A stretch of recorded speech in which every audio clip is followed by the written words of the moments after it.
Amados hermanos, paz a vosotros. Les saluda su hermana en Cristo, Noemí de León, desde la ciudad de Tijuana, Baja California, México.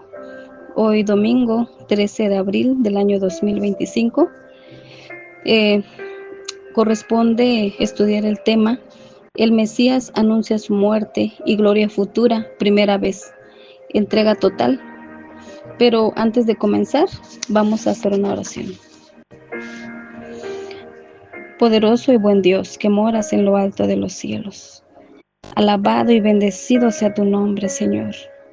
Gracias una vez más por permitirnos, Padre, abrir tu palabra y poder escudriñarla. Yo te ruego que bendigas a cada uno de mis hermanos que va a escuchar este tema, Señor. Tú conoces a cada uno, Padre. Danos la capacidad para poder entenderlo, Señor. Gracias, Padre, por ese gran amor que tú tuviste, Señor, por toda la humanidad, mandando a tu Hijo Jesucristo a morir por cada uno de nosotros. Gracias por ello, Señor, porque no podemos pagarte con nada, porque todo lo valioso, todo es tuyo, Señor. Nosotros venimos con nuestras manos vacías, pero con un corazón humilde, con un corazón dispuesto a servirte, a escucharte, Señor. Así que en este día, Señor, yo te ruego que tú nos bendigas, Padre, en el precioso nombre de tu Hijo muy amado, Cristo Jesús. Amén. Vamos a basar nuestro tema en el libro de Mateo, capítulo 16, de los versos 21 al 28. Y dice así: Desde entonces comenzó Jesús a declarar a sus discípulos que le era necesario ir a Jerusalén y padecer mucho de los ancianos, de los principales sacerdotes y de los escribas, y ser muerto y resucitar al tercer día. Entonces Pedro, tomándolo aparte, comenzó a reconvenirle diciendo: Señor, ten compasión de ti, en ninguna manera esto te acontezca. Pero él, volviéndose, dijo a Pedro: Quítate de delante de mí, Satanás, me eres tropiezo, porque no pones la mira en las cosas de Dios, sino en la de los hombres. Entonces Jesús dijo a sus discípulos: Si alguno quiere venir en pos de mí, niéguese a sí mismo y tome su cruz y sígame.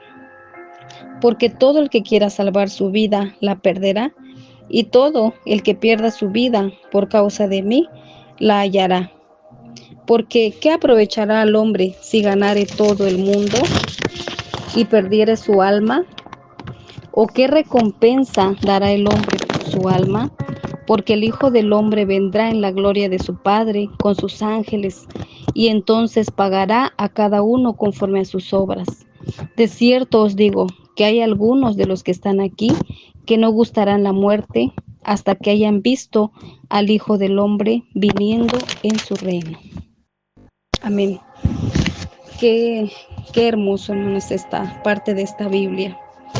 Ahora, como vemos en lo que ya se leyó ahorita, empieza diciendo: desde entonces comenzó Jesús a declarar.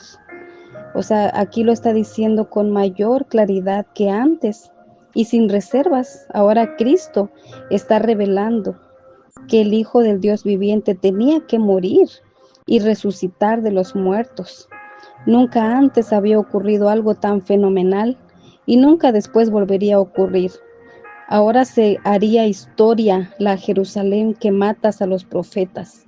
Iba a cometer su crimen supremo, iba a matar al propio Hijo de Dios, según Mateo 23:27. Cristo ya había estado hablando por un tiempo a sus discípulos acerca de su muerte. Él ya les había anticipado, les había hablado tanto de la muerte como de su resurrección, pero ellos no lo habían entendido. Pero habían motivos por los cuales ellos no podían entenderlo. Eran motivos primordiales para la ceguera de ellos. Primero, la idea del Mesías sufriente difería radicalmente de la propia idea que tenían del Mesías, ¿verdad? Ellos tenían otra idea. También porque la revelación había estado oculta en imágenes y símbolos. En Juan 2:19 dice, destruid este templo y en 3 días lo levantaré. En Juan 3:14, y como Moisés levantó la serpiente en el desierto, así es necesario que el Hijo del Hombre sea levantado. Sin embargo, ahora hubo un significativo cambio en cómo Jesús preparaba a sus discípulos tocante a la muerte del Mesías. La diferencia era que Cristo ya no hablaba en cuadros o símbolos. Ahora Él les enseñaba con palabras simples y directas. Ahora estaba comenzando una nueva etapa en la revelación del plan de Dios para el mundo. El Hijo de Dios iba a morir y resucitar por los pecados del mundo. El plan de Dios para salvar al mundo se cumpliría mediante un Mesías sufriente y no mediante un Mesías conquistador, como ellos lo esperaban. El Mesías de Dios no iba a entregar un mundo materialista a las manos de sus seguidores.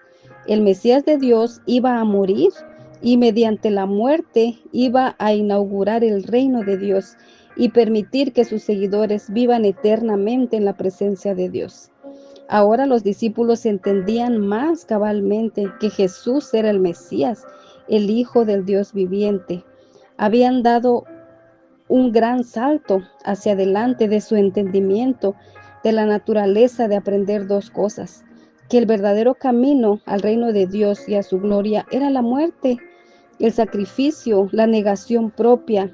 El sendero del sufrimiento no solo tenía que ser seguido por el Mesías de Dios, sino también por los seguidores del Mesías de Dios. Imagínese solamente la diferencia radical entre los dos conceptos. Un Mesías sufriente en contraste con un Mesías conquistador. Un creyente sufriente en contraste con un creyente conquistador. El hecho de ver la diferencia radical ayuda a la persona a entender el comportamiento de Pedro y por qué los discípulos fueron tan lentos en captar lo que Cristo estaba diciendo. De hecho, nunca lo entendieron totalmente, sino después de su resurrección. Vemos aquí la enseñanza de Cristo muy clara. El plan de Dios es salvar al mundo mediante la muerte de su Hijo, mediante su sacrificio y su negación de sí mismo. El camino para la salvación del hombre es similar. El hombre tiene que pasar por sacrificio personal, por negación de sí mismo y muerte. La muerte de Jesús requirió entrega total de su parte. Su muerte fue necesaria porque dice, le fue necesario ir a Jerusalén y padecer. La palabra necesario suena extraña, como una obligación, un imperativo, una necesidad le fue impuesta a Cristo. No tenía alternativa. Su muerte y resurrección habían sido planeadas y dispuestas por Dios en la eternidad, ¿verdad? Y desde un principio, hermanos, porque así lo hemos entendido, así lo sabemos por medio de las Escrituras. Los profetas le habían predicho, lo habían anunciado, tenían que cumplir la voluntad de Dios, porque Dios había ordenado su muerte, según Mateo 26:54. La resurrección de Jesucristo también fue necesaria. La predicción de su propia resurrección nos resulta clara porque podemos mirar retrospectivamente a ella, pero para sus discípulos nunca fue clara, sencillamente porque sería una experiencia nueva. Jamás se había levantado alguien de la muerte para no volver a morir. No tenía precedente. Los apóstoles tal vez creyeron, como creyó Marta, que había una resurrección futura para todos los hombres, según Juan 11:24-26. Tal creencia es expresión de la esperanza que hay en todo hombre, la esperanza de seguir con alguna forma de existencia. Es fácil sostener esa clase de fe, pero pensar en una resurrección ahora, pensar que una persona se levanta hoy de la muerte, es muy difícil. La verdadera resurrección de una persona muerta es inconcebible para aquellos que no han sido fundados en tal enseñanza. No sabemos lo que habrán pensado en cuanto al significado de las palabras de Cristo de resucitar. Aquí nos queda muy claro que no entendieron cabalmente, porque sus espíritus se abatieron cuando Él fue muerto. Sin embargo, algunos de sus seguidores parecían captar más el hecho de una resurrección realmente corporal que otros. Esto lo demuestra el recuerdo inmediato de sus palabras. Después de la resurrección, Juan creyó inmediatamente. A María Magdalena se le mostró que había resucitado, como dijo según Mateo 28:6. Y ella después de verlo entendió, pero otros fueron más lentos para entender y creer. Podemos basar esto en 1 Corintios 15:3-4, y dice: porque primeramente os he enseñado lo que asimismo recibí, que Cristo murió por nuestros pecados conforme a las Escrituras, y que fue sepultado y que resucitó al tercer día conforme a las Escrituras. En 1 Pedro 3:18 dice también: porque también Cristo padeció una sola vez por los pecados, el justo por los injustos, para llevarnos a Dios, siendo a la verdad muerto en la carne, pero vivificado en espíritu. Su muerte subleva al hombre natural. El hombre natural se revela ante la idea de la cruz. El hombre natural quiere un camino diferente a la cruz. Es lo que Pedro estaba haciendo. Recuerdan en la lectura, ¿verdad? Como Pedro se le acercó, ¿verdad? Se estaba rebelando Pedro contra la idea de que el Hijo de Dios iba a morir, que su sangre tenía que ser derramada por los pecados del mundo. Pedro podía aceptar a Jesús como el Hijo del Dios viviente, pero no como el Salvador sufriente. Semejante idea le era repulsiva e inaceptable. Pedro no quería aceptar eso. Por eso intentó detener la idea. Eh, Vemos cómo dice, Pedro le tomó aparte, le tomó fuerte, dice, y lo llevó aparte para hablarle. Y Pedro dice, comenzó a reconvenirle. Nuevamente es algo fuerte, no es simplemente un deseo, sino un intento vigoroso de detener la idea del Salvador sufriente. En ninguna manera esto te acontezca. Esto no debe ni puede ocurrirte. Es lo que le dijo Pedro, ¿verdad? A Jesús. Pedro quería evitar que el maestro sufriera. Pedro estaba dispuesto a detener la cruz, estaba apremiando a Cristo a ser el Mesías de poder, de fama, de sensación, lo que los judíos esperaban, ellos esperaban eso.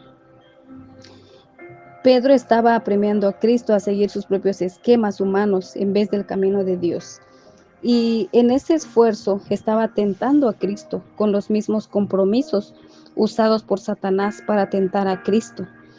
Compromisos con el poder, la fama y la sensación. Pedro era celoso de Dios, pero estaba equivocado y era ignorante en su celo. No entendía que Dios planeaba salvar al mundo mediante la muerte de su Hijo. Tal comportamiento en el camino del mundo es la mente natural, carnal. El hombre muchas veces, en muchas situaciones, se rebela y se opone a la idea de un Salvador sufriente que tuvo que morir por los pecados del mundo, de un Salvador que demanda igual sacrificio y negación por sus seguidores. Semejante idea es inaceptable y repulsiva. Algunos creen que el triunfo, la victoria, posición, autoridad, poder y supremo reinado es el camino de Dios. Esta era la idea de la mayoría de los judíos en días de Cristo. Era el concepto que Pedro tenía del Mesías, ¿verdad? Los conceptos de poder, posición y autoridad se ven claramente en los movimientos que acentúan la imagen propia, la autosuperación, el desarrollo de la personalidad. Dicen que el plan de Dios y la senda para el hombre es el desarrollo máximo posible de la imagen propia y el logro de cuanto uno puede lograr. En cambio, se rechaza la idea del sufrimiento y sacrificio y de la negación propia. En 1 Juan 2:16 dice: porque todo lo que hay en el mundo, los deseos de la carne, los deseos de los ojos y la vanagloria de la vida, no proviene del Padre, sino del mundo. También en Apocalipsis 3:17: porque tú dices, yo soy rico y me he enriquecido, y de ninguna cosa tengo necesidad, y no sabes que tú eres un desventurado, miserable, pobre, ciego y desnudo. La muerte de Jesús muestra que el hombre es adversario de Dios. El significado literal de Satanás en las palabras "quítate de delante de mí, Satanás", son las palabras que le dijo Jesús a Pedro, al adversario. Dice, llama a Pedro Satanás. Imagínense llamarlo de tal grado, o sea, hasta dónde Esas palabras que Pedro le dijo a Jesús, ¿qué tanto le afectaron? ¿Cómo le cayeron a Jesús esas palabras? Fue algo grave para Jesús, pero en una severidad necesaria. Pedro estaba tentando a Cristo con la misma tentación que Cristo había encarado en el desierto. Toda la gloria del mundo que podía ser suya pasó como un relámpago por su mente. Nuevamente le fue sugerida la lealtad de los hombres sin la cruz. Como debe haber herido esto a Cristo. Imagínense, esas palabras le hirieron porque venían de parte de un discípulo de él. Esta vez la tentación venía de uno de sus propios amigos. Cuando una persona se rehúsa a aceptar el plan de Dios para la vida, se convierte en adversario de Dios, se opone a la voluntad de Dios. En esencia, el hombre dice saber lo que es mejor, es decir, se cree más sabio que Dios. Pero pensemos esto, hermanos, cuando un hombre no acepta el plan de Dios para la vida, la esencia de lo que le dice a Dios es: la cruz no es necesaria. La muerte de Jesús para salvar al mundo fue un plan inútil, innecesario. Es esto lo que Pedro estaba haciendo y diciendo. Se estaba oponiendo al plan de Dios para la vida, es decir, el plan de salvar al mundo mediante la muerte de su Hijo. Estaba diciendo ser más sabio que Dios. Note esto, que Cristo se volvió abruptamente a Pedro antes que Pedro pudiera decir algo más y lo detuvo en sus pasos. Acusó a Pedro de ser Satanás, de estar bajo la autoridad de Satanás, de hablar como Satanás. Se había vuelto como Satanás, un adversario de Dios y del plan de Dios para su Hijo y para la salvación de Dios. Dice en Juan 8:44, vosotros sois de vuestro padre el diablo, y los deseos de vuestro padre queréis hacer. Él ha sido homicida desde el principio y no ha permanecido en la verdad, porque no hay verdad en él. Cuando habla mentira, de suyo habla, porque es mentiroso y padre de mentira. Su muerte revela la verdadera naturaleza del hombre. Esto significa pensar, tener en cuenta. Pedro no tenía su mente o sus pensamientos a tono con la mente y los pensamientos de Dios. Los gustos de Pedro eran distintos a los de Dios. Los pensamientos y gustos de Pedro eran mundanos, de autocomplacencia, no espirituales, complaciendo a Dios. Estaba usando un razonamiento humano, no el razonamiento de Dios. El pensamiento de que el Hijo de Dios tuviera que morir y derramar su sangre por los pecados del mundo le resultaba una desgracia a Pedro. Para su mente, semejante concepto era inadecuado para Dios. Se siente el hombre un poco más humano, un poco más decente por negar la sangre de Cristo, por los pecados del mundo.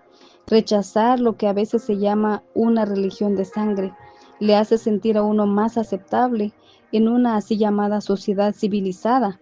Y podemos notar, como número uno, se debe de ver la cruz como repulsiva. La cruz es un símbolo de pecado y vergüenza. Colgado de la cruz, el Hijo propio de Dios llevó nuestros pecados y los del mundo entero. El pecado y la vergüenza siempre son repulsivos, y el hecho de que el Hijo de Dios colgó allí para hacerse pecado por nosotros es detestable. Y como número dos, se debe ver la cruz como gloriosa. La cruz es un símbolo de vida y pecados perdonados. Por medio de la cruz, Dios generosamente reconcilia al hombre consigo y los hombres consigo. La muerte de Jesús demanda una entrega total del hombre. Cristo menciona 4 pasos involucrados en la entrega total. La nota es adecuada para despertar pensamientos referidos a la aplicación. La persona tiene que estar dispuesta a seguir a Cristo, hermanos. Como número 2, la persona tiene que negarse a sí misma. Número 3, la persona tiene que tomar su cruz. Y 4, la persona tiene que seguir a Jesús. Fueron las palabras, ¿verdad? Que, que Jesús atinadamente dijo: el que me quiera seguir, tome su cruz y sígame, ¿verdad? Niéguese a sí mismo. Tenemos que negarnos a nosotros mismos. Y la muerte de Jesús ofrece 4 argumentos en favor de la entrega total. El renunciamiento a esta vida salva a la persona.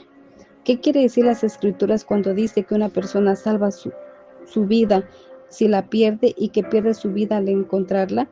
La clave está en las palabras, por amor a mí. Cristo dice que todo aquel que pierde su vida por amor a mí, la encontrará. La persona que renuncia a esta vida, que sacrifica todo y que da todo lo que es y tiene para Cristo, salvará su vida. Y verdad, así es. Hermanos, dice, porque el Hijo del Hombre vino a buscar y a salvar lo que se había perdido, dice Lucas 19:10. El alma del hombre vale más que todo el mundo. La palabra alma es la misma que se traduce con vida. Cristo usa la palabra vida en dos sentidos. Hay dos etapas, dos formas de ser, dos existencias para ser, para la misma vida. La vida existe en esta tierra y la vida que existirá más allá de esta vida. Una vez que una persona ha nacido en este mundo, existirá para siempre. El tema es, ¿a dónde va después de este mundo? ¿Va a estar con Dios o sin Dios? Ninguna persona puede ganar todo el mundo, pero ¿qué si pudiera? Todo el placer y riqueza y poder y fama no son nada en comparación con su alma. Hay 4 razones primordiales por las que el alma es muy superior a todas las cosas de esta tierra. Todas las cosas se desvanecen y pasan, nada es eterno. Ninguna cosa puede ser usada en forma inmediata. La mayor parte del tiempo las cosas están guardadas sin ser usadas, como la ropa, el auto, el poder, la popularidad. El alma humana es eterna, el alma nunca muere y nunca deja de existir. Vivirá por siempre con Dios o sin Dios. El alma del hombre vale más que todo el mundo. Una vez que el hombre ha perdido su alma, la ha perdido para siempre. Ya no puede ser recuperada. El hombre pierde su alma y sufre esta pérdida por siempre. Imagínese, hermano. Aunque la persona poseyera toda la riqueza del mundo, no podría recuperar su alma. ¿Por qué? Porque se fue, ha pasado para siempre. El hombre nunca volverá a la tierra ni por un solo día, ha pasado para siempre.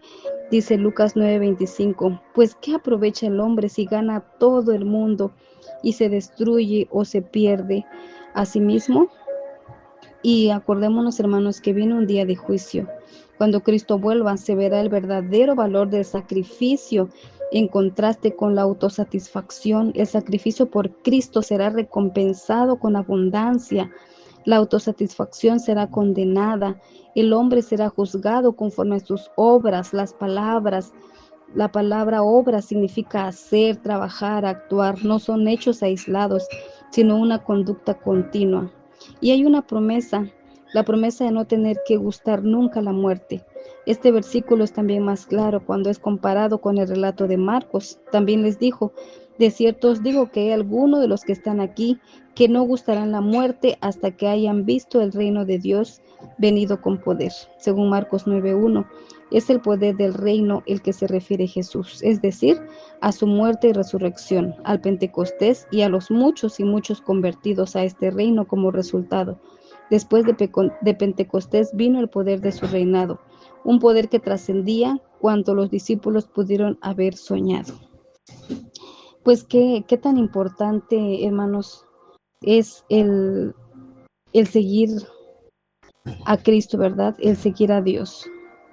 Y vemos que todas las cosas materiales, aunque lleguemos a tener posesiones, aunque lleguemos a tener, no sé, fama tal vez, riquezas, placer, tantas cosas, pero hemos visto muchas personas, ¿verdad?, que no son felices, aunque tengan todo esto, aunque tengan dinero, no son felices, algo les falta.